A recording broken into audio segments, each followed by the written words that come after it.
কিছু বক্তব্য দেওয়ার জন্য। পবিত্র এই রমজান মাসে আপনাদেরকে কষ্ট দেওয়ার জন্য প্রথমেই আন্তরিকভাবে দুঃখ প্রকাশ করছি। আমি আমির আহমদ মানিক, একজন যুক্তরাজ্য প্রবাসী। আমার গ্রামের বাড়ি উপর হাজরায়, দক্ষিণ সুরমা উপজেলা। 1970 সালে জীবিকার তাগিদে আমি যুক্তরাজ্যে পাড়ি দেই। এরপর থেকে আমি সপরিবারে প্রায় 55 বছর ধরে প্রবাসেই বসবাস করে আসছি। আমি একজন বয়োবৃদ্ধ মানুষ, দীর্ঘদিন থেকে একজন রেমিটেন্স যোদ্ধা, কিন্তু দেশে এসে আমি যে হয়রানি আর নির্যাতনের শিকার হচ্ছি, এই জন্য আমার মনে ভীষণ ঘৃণা জন্ম নিচ্ছে। সন্ত্রাস আর প্রভাবশালীদের নিকট প্রশাসনও যেন অসহায় হয়ে পড়েছে। এমন চিত্র দেখে দেশের ন্যায় বিচার নিয়ে আমি চরম হতাশা প্রকাশ করছি। মনে প্রশ্ন জাগছে, এই কোন দেশে আমরা বসবাস করছি? প্রিয় সাংবাদিকবৃন্দ, আপনারা জানেন, গত 3 মার্চ সিলেট প্রেস ক্লাবে সংবাদ সম্মেলন করে আমি আমার জীবনের দুঃসহ কিছু কষ্টের কথা তুলে ধরেছিলাম। সেই সংবাদ পরদিন গুরুত্ব সহকারে বিভিন্ন মিডিয়া প্রকাশ করে। সংবাদ সম্মেলনে আপনাদেরকে জানিয়েছিলাম, সিলেট নগরীর আম্বরখানাস্থ সেন্ট্রাল প্লাজা মার্কেটের C1 নম্বর দোকানকোটা রকম ভূমির খরিদার সূত্রে মালিক আমি হই। সেন্ট্রাল প্লাজা মার্কেটের C1 নম্বর দোকানকোটার প্রকৃত মালিক হলেন জনৈক আনিস মিয়া। উক্ত আনিস মিয়া জীবদ্দশায় থাকাবস্থায় তার অপরাপর শরিকানগণের সাথে আপোষ বাটোয়ারা দলিল মূলে সাহামপ্রাপ্ত হয়ে গত 1993 ইংরেজি সনে আমার বরাবরে একখানা দলিল সম্পাদনের মাধ্যমে তফসিল বর্ণিত দোকানকোটাটি বিক্রয় করে দখল ও সত্ত্বত্যাগী হন। 1993 সাল থেকে খরিদ সূত্রে তফসিল বর্ণিত দোকানকোটা খাস দখলকার ও মালিক সত্ত্ববান হই আমি প্রবাসী হওয়ায় উক্ত দোকানটি আমার আপন ভগ্নিপতি দক্ষিণ সুরমা উপজেলার হড়ারিয়া গ্রামের মৃত হারুনুর রশিদের পুত্র মোহাম্মদ আলাউদ্দিনকে ব্যবসার জন্য সমঝাইয়া দেই। কারণ আমরা পরিবারের কেউ দেশে না থাকায় আলাউদ্দিন আমার বোনকে নিয়ে আমাদের বাড়িতেই প্রায় 16-17 বছর বাস করেছেন এবং আমার সব কিছু দেখাশোনা করতেন। যে কারণে তাকেই দোকানকোটাটি দেখাশোনার দায়িত্ব দেই। এরপর আমার দেওয়া পুঁজিতে তিনি আজিজ এন্টারপ্রাইজ নামে উক্ত দোকানে স্টেশনারি ব্যবসা শুরু করেন। আমার আপন ছোট বোনের স্বামী হওয়ার সুবাদে আমার সরল বিশ্বাসে তাকে তফসিল বর্ণিত দোকানকোটা সহ অপরাপর সহায় সম্পত্তির দেখাশোনা ও রক্ষণাবেক্ষণের দায়িত্ব দেই। এক পর্যায়ে তার আচার আচরণ ও ব্যবহার আমার কাছে সন্দেহজনক মনে হয়। কারণ আলাউদ্দিনের আচরণে আমার সন্দেহ হইলে আমার নিম্ন তফসিল বর্ণিত দোকানকোটার সকল কাগজপত্রের আসল কপি ও আমার অপরাপর সম্পত্তির কাগজাদি আমার নিকট ফেরত দেওয়ার জন্য বললে উক্ত আলাউদ্দিন আমাকে তফসিল বর্ণিত দোকানকোটার সমূহ দলিলগুলোর ফটোকপি দেন এবং পরদিন গত 21/3/2009 ইংরেজি সকাল অনুমান 10 ঘটিকার সময় নিম্ন তফসিল বর্ণিত দোকানকোটা সহ অপরাপর সম্পত্তির সকল আসল দলিল নিয়ে আমার বসতঘর হইতে আমার অজান্তে চলিয়া যায়। সে আমার এই সরল বিশ্বাসকে ভঙ্গ করে জালিয়াতির আশ্রয় নেয়। আমি তাহার নিকট উক্ত দোকানকোটার দলিলপত্র ফেরত চাইলে সে অস্বীকার করে, জাল দলিলের মাধ্যমে দোকানের মালিক দাবি করে এবং বিভিন্ন ষড়যন্ত্রে লিপ্ত হয়। আমি নিরুপায় হয়ে সামাজিকভাবে বিষয়টি নিষ্পত্তি করার চেষ্টা করেও ব্যর্থ হই। এ বিষয়ে গত সংবাদ সম্মেলনে বিস্তারিত তুলে ধরেছি। এদিকে সংবাদ সম্মেলনের পরদিন মার্কেটের মালিক আমাকে দোকানটি সমঝিয়ে দেওয়ার জন্য নিয়ে গেলে পূর্ব থেকে ওত পেতে থাকা আমার বোনের স্বামী, ভাগনা ভাগ্নি, এমনকি আমার আপন বোন এবং তাদের কতিপয় বাড়াটে সন্ত্রাসী আমার উপর হামলা চালায়। যে বোনকে আমি লালন পালন করে বিয়ে দিয়েছি সেই বোন আমার উপর হাত তুলেছে।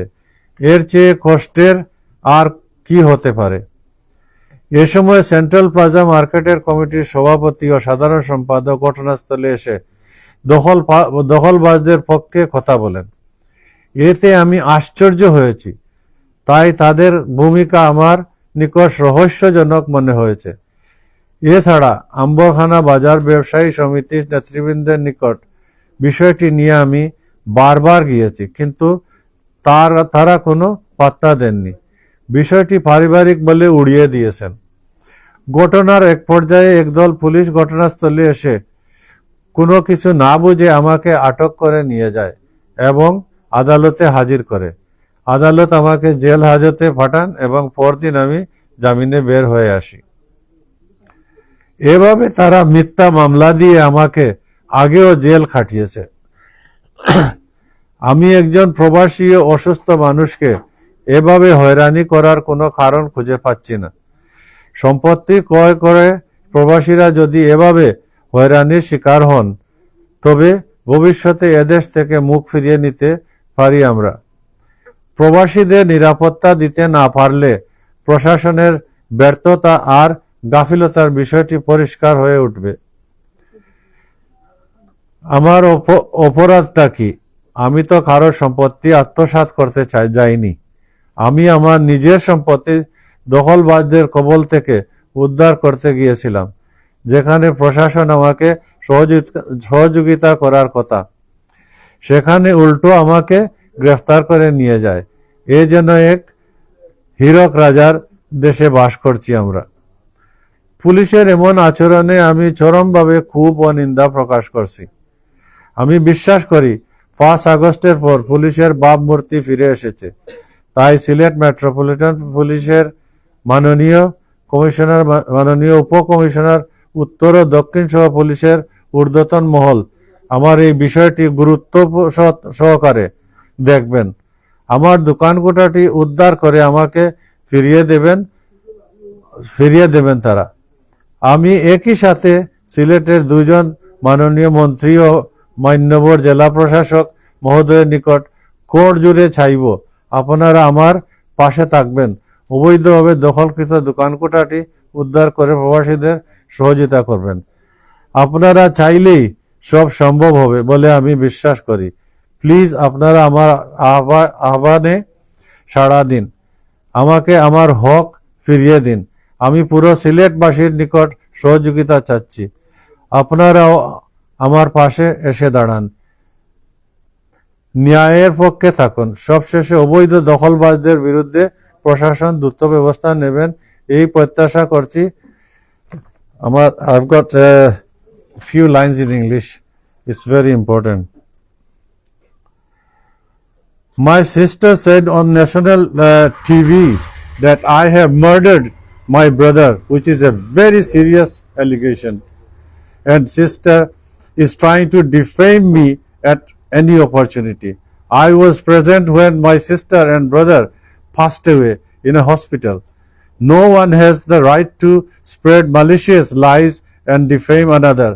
This has been caught on national news, and I fully intend to sue my sister, which I'm shocked, my sister, for defamation, and I hope the police do justice as they have all the evidence they need, and I'll be submitting further evidence. Bangladesh does not feel like home anymore. We are being looted by our own, and in seeking justice, the law loots us further. The Ambarkhana Market Association have enabled them and are not handling traders fairly. I am also suspicious they are being paid to keep the shop out of my hand. The British Bangladeshi community, especially the younger generation, do cherish their ties to Bangladesh, but this is not a society where the common persons can thrive in life. It's an endless system of bribery, and the one with full pockets gets away with anything. This can't carry on. And আমি আর একটা জিনিস add করতাম চাই, this is not a fight, my fight, I am fighting for every প্রবাসী। আমি প্রত্যেক প্রবাসীর জন্য ফাইট করলাম, আমার ফাইট না একটা, খালি আমার নাই, আমার এটা স্মল ম্যাটার। আপনারা যদি দেখেন, যদি দেখবা যে এভরিডে একটা ভিডিও ইয়োর মাঝে পাওয়া যায়, প্রবাসী নির্যাতন। আমি গতকালকে একটা ভিডিও দেখছি, আমি যে টাউনে তাকে নিউক্যাসল, ও নিউক্যাসলের একটা ব্যক্তি তার বাগনে তার বাসা দখল করিয়া বইতেছে।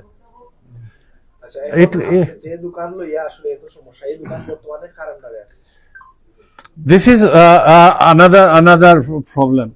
দোকানটা তো থাকতো আছিল আমার আন্ডারে, বা আমি ওখানে চিল্লাইয়া হয়েছি, আমার দোকানটা প্রশাসনে নেও, আর নাইলে মার্কেট কমিটির গেছে আমার দোকানের চাবিটা তাহক, আনটিল একটা রিজলভ, একটা রাইট রং সে মালিক নাই দেখিয়া হারি আপনারা যারও তারে দিলেই বা। আমি তো সবসময় কইয়া আইছি, এখন দোকানটা জানি না কার গেছে, পুলিশে যেরকম আমরা লইয়া গেছে, এতে বোঝা গেল দোকানটা এতিম পড়ে রয়েছে।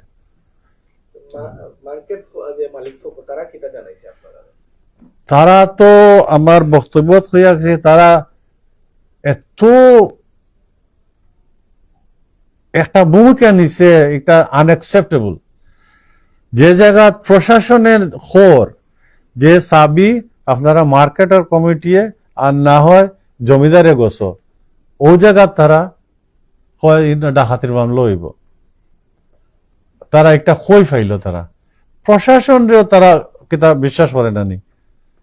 তারা তো এতটুকু পাওয়ার থাকার দরকার, অথরিটি থাকার দরকার, একটা চাবি গোছার অথরিটি নাইনি তারা। এদিন আপনার উপরে আসলে খারাপ হামলার ঘটনা ঘটেছে, আপনি তো আপনার দোকান পজিশন আপনাদের গ্রহণ করা লাগে গেছেন, যাওয়ার পরে ঘটনাটা আপনার খারাপ। ওদিন যে সময় আমি দোকানে গেছি, আমি তো গেছি, আপনারা দেখতে পারবা, আমি কোনো অস্ত্র আমার কাছে নাই, কিচ্ছু নাই, আমি সাধারণভাবে হামাইছি, গিয়াও আরম্ভ হয়ে গেছে। মনে হয় কিছু মানুষ প্রতীক আসলা, মার্কেটেরও কিছু মানুষ আসলা, আইসইন, আর আমার বাঘ নাই হয়তো কিতার মাঝে ফ্রাস্ট্রেশনের মাঝে, মানে তার বেহুশির মাঝে এই একটা রড লইয়া আর একটা কিতা হাত লইয়া বাড়িয়ানে আরম্ভ করছে। তখন একটা ছেলের হাত বাড়ি পড়ছে, একটা ছেলেরা আমি দেখছি হাত বাড়ি পড়ছে, আর একজন মিডিয়া আসলা ওদের মাঝে, মেয়ে লোক, মহিলা মিডিয়া আসলা, তার হাত বাড়ি পড়ছে। ওই সময় কিতা হইছে, I don't know what happen. আমি তারা সব সময় কইরা তোমরা দোকানটা ছাড়িয়া বাড়ি যাও, যেহেতু মালিকে আইয়া কর, জমিদারে আইয়া কর, দোকানটা ছাড়ি দাও।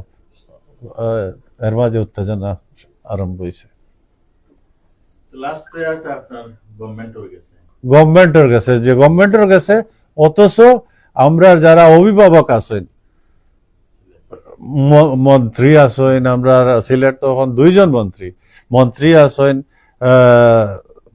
পুলিশ সুপার আছেন, ডিসি আছেন, আমরা এমপি সাহেব আছেন, মালিক সাহেব আছেন, তাই না আমার একটা সাহায্য করুকা। আর একটা সংগঠন কেটা কইলা দক্ষিণ সুরমা সমাজ কল্যাণ সমিতি আমরা আছে, তারাও আমার একটু সহযোগিতা করুকা। আমিও তো পার্ট অফ সমাজ কল্যাণ সমিতি। আর হয়ে জায়গায় তানি কোনটা